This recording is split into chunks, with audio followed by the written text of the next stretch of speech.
Good morning, ಬೆಳಗಿನ ಶುಭೋದಯ. ಎಲ್ಲರೂ ಹೆಂಗಿದ್ದೀರಿ? ಆರಾಮಿದ್ದೀರಿ? ಮತ್ತು ನಾನು ಕೂಡ ಆರಾಮಿದ್ದೀನಿ. ನೋಡಿ ನಾನು ನಿನ್ನೆ ಊರಿಗೆ ಹೋಗೋಣ ಅಂತ ರೆಡಿಯಾಗಿದ್ದೆ. ಬಟ್ ನಮ್ಮಣ್ಣ ಬೇಡ ಅಂತ ಹೇಳಿದರು.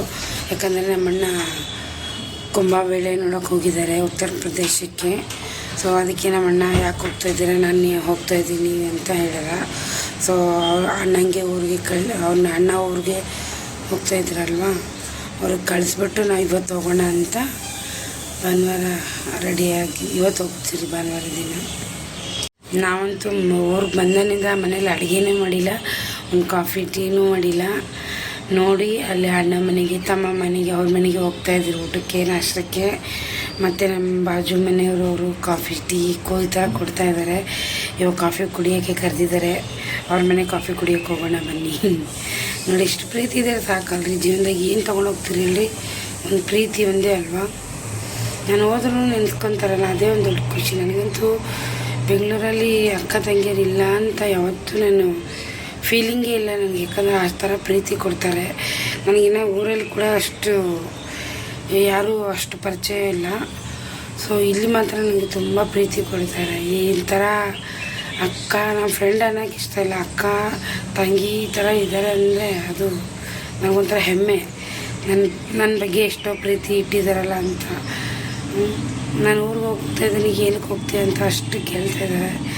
ಸಾಕಲ್ಲ, ಒಂಥರ ಮನಸ್ಸಲ್ಲಿ ಒಂಥರ ನನ್ನ ಸ್ವಂತ ಅಕ್ಕನೇ ಕೇಳ್ತಾಯಿದ್ರೆ ಅನ್ನೋ ಫೀಲಿಂಗ್ ಬಂದುಬಿಟ್ಟಿದೆ ನನಗೆ. ನೋಡಿ ಕಾಫಿ ಮಾಡ್ತಾಯಿದ್ದಾರೆ ನೋಡಿ ನಮ್ಮ ಪಕ್ಕದ ಮನೆ ಅಕ್ಕ ಅವರು. ಅವ್ರ ಮುಖ ತೋರಿಸ್ಬಾರ್ದು ಗೊತ್ತಿಲ್ಲ. ನೋಡಿ ಬರೀ ಹಾಲಲ್ಲೇ ಮಾಡ್ತಾಯಿದ್ದಾರೆ ನೋಡಿರಿ. ನಮ್ಮ ಕಡೆಗಾದ್ರೆ ಒಂದು ಕೊಡ ನೀರು ಹಾಕಿ ಮಾಡಿಕೊಡ್ತಾರೆ ರೀ. ನೋಡಿರಿ ನಮ್ಮ ಬಾಜು ಮನೆಯಾಗ ಕಾಫಿ ಕೊಟ್ಟವ್ರೆ, ಮತ್ತು ಬ್ರೆಡ್ ಕೊಟ್ಟವ್ರೆ. ಬೇಡ ಅಂದರೂ ಕೊಟ್ಟವ್ರೆ. ನೋಡಿ ಇಷ್ಟು ಪ್ರೀತಿ ಕೊಡ್ತಾರೆ ರೀ. ನಂಗೊಂದು ಸಾರಿ ಬೆಂಗಳೂರು ಬಿಟ್ಟು ಹೋಗಿ ಒಂದಾರ ಅಳು ಬಂದ್ಬಿಟ್ಟಂಗೆ. ಆದರೂ ಏನು ಮಾಡೋಕ್ಕೆ, ಪರಿಸ್ಥಿತಿ ಆ ಥರ ಇದೆ, ಹೋಗಲೇಬೇಕು. ಬರ್ರಿ ಕಾಫಿ ಕುಡಿಯೋಣ. ನೋಡಿರಿ ಇವ್ರು ಲಿಂಗಾಯತರ ಅಂಕಲ್. ಈಶ್ವರ ಪೂಜೆ ಈ ಥರ ಮಾಡಬೇಕು. ಇವ್ರ ಮನೆಗೆ ಚಹಾ ಕುಡಿಯೋಕೆ ಕರೆದವ್ರೆ. ಬಂದಿದ್ದೀನಿ, ಹಂಗೆ ಈಶ್ವರ ಪೂಜೆ ಮಾಡ್ಕೊತಾ ಇದ್ರು. ಸೊ ಅದು ತೋರಿಸ್ತಾ ಇದ್ದೀನಿ ನೋಡಿ ನಾನು.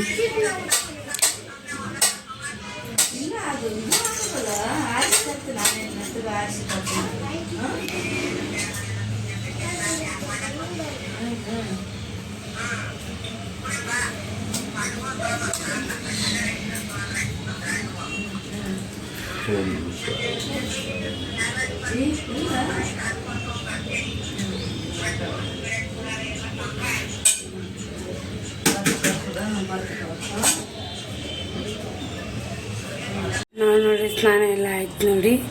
ಇವತ್ತು ನಮ್ಮ ಅಣ್ಣವ್ರು ಕರೆದಿದ್ದಾರೆ ನಾಷ್ಟಕ್ಕೆ ಊಟಕ್ಕೆ. ಅಲ್ಲಿಗೆ ಬನ್ನಿ ಅಂತ. ನೋಡಿ ಒಬ್ಬರ ಮನೆಯಲ್ಲಿ ಒಬ್ಬರು ನಮ್ಮ ತಮ್ಮನ ಮನೆ ಆಯಿತು ಇವತ್ತು. ನಿನ್ನೆ ಇನ್ನೊಬ್ಬ ಅಣ್ಣ ಮನೆ ಆಯಿತು, ಮತ್ತು ಇವತ್ತು ಇನ್ನೊಬ್ಬ ಅಣ್ಣ ಮನೆಗೆ ಹೋಗ್ತಾಯಿದ್ದೀನಿ ನೋಡಿ ನಾಷ್ಟಕ್ಕೆ. ಬನ್ನಿ, ಆ ಅಣ್ಣವ್ರ ಮನೆಗೆ ಹೋದ್ಮೇಲೆ ಮತ್ತೆ ವಿಡಿಯೋ ಕಂಟಿನ್ಯೂ ಮಾಡ್ತೀನಿ. ಈ ಥರ ರೆಡಿಯಾಗಿದ್ದೀನಿ ನೋಡಿ ಸಿಂಪಲ್ಲಾಗಿ. ಅಣ್ಣವ್ರು ಬಂದು ಮನೆಯಲ್ಲಿ ನೋಡಿ ನಾಷ್ಟ ಮಾಡಿ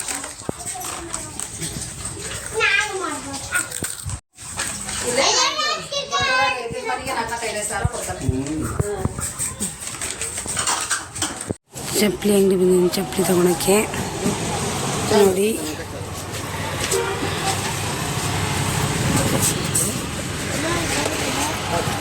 ಚಪ್ಪಲಿ ಇರಲಿಲ್ಲ, ಕಿತ್ತೋಯ್ತು ಬೆಂಗಳೂರು ಬರೋಷ್ಟಿಗೆ. ಲಗೇಜ್ ನೋಡಿ ಇಷ್ಟಿದೆ ನೋಡಿ. ಲಗೇಜ್ ಎಷ್ಟು ಲಗೇಜ್ ತೊಗೊಂಡು ಹೋಗ್ತಾ ಇದ್ದೀರಿ ನೋಡಿ. ನಾನು ಫಸ್ಟ್ ಟೈಮ್ ಬಸ್ ಹತ್ರ ಬರ್ತಾ ಇರೋದು. ಯಾವಾಗಲೂ ಟ್ರೈನಿಗೆ ಹೋಗ್ತಿದ್ರಿ. ಸಿದ್ದರಾಮಯ್ಯವರೇ ಫ್ರೀ ಬಸ್ ಮಾಡಿ ನಮ್ಮಂಥವ್ರಿಗೆ ಪರೇಶಾನ್ ಮಾಡಿಬಿಟ್ಟಿದ್ದೀರ ನೋಡಿ. ಎಲ್ಲಿ ನೋಡಿ ಹೆಣ್ಮಕ್ಳು, ಎಲ್ಲಿ ನೋಡಿ ಹೆಣ್ಮಕ್ಳು, ಗಂಡು ಮಕ್ಕಳೇ ಇಲ್ಲ ನೋಡಿ. ಒಂದು ಸೀಟ್ ಕೂಡ ಖಾಲಿ ಇಲ್ಲ. ಏನು ಮಾಡೋಕ್ಕಾಗಲ್ಲ. ಟ್ರೈನೇ ಎಷ್ಟೋ ಬೆಸ್ಟ್ ಬಸ್ಗಿಂತ. ನೋಡಿ ನಮ್ಮ ಕಡೆ ಬಸ್ ನೋಡಿ ಸ್ಟೇಷನ್ ಒಂದು ಸೀಟ್ ಫುಲ್ ಆದ್ರೂ ನಿಂತ್ಕೊಂಡು ಹೋಗ್ತಾಯಿದ್ದಾರೆ ಜನಗಳು. ಫುಲ್ಲು ರಶ್ ನೋಡಿ. ಫ್ರೀ ಬಸ್ ಮಾಡಿ ನೋಡಿ ಎಷ್ಟು ಜನ ತುಂಬ್ಕೊಂಡಿದ್ದಾರೆ ನೋಡಿ.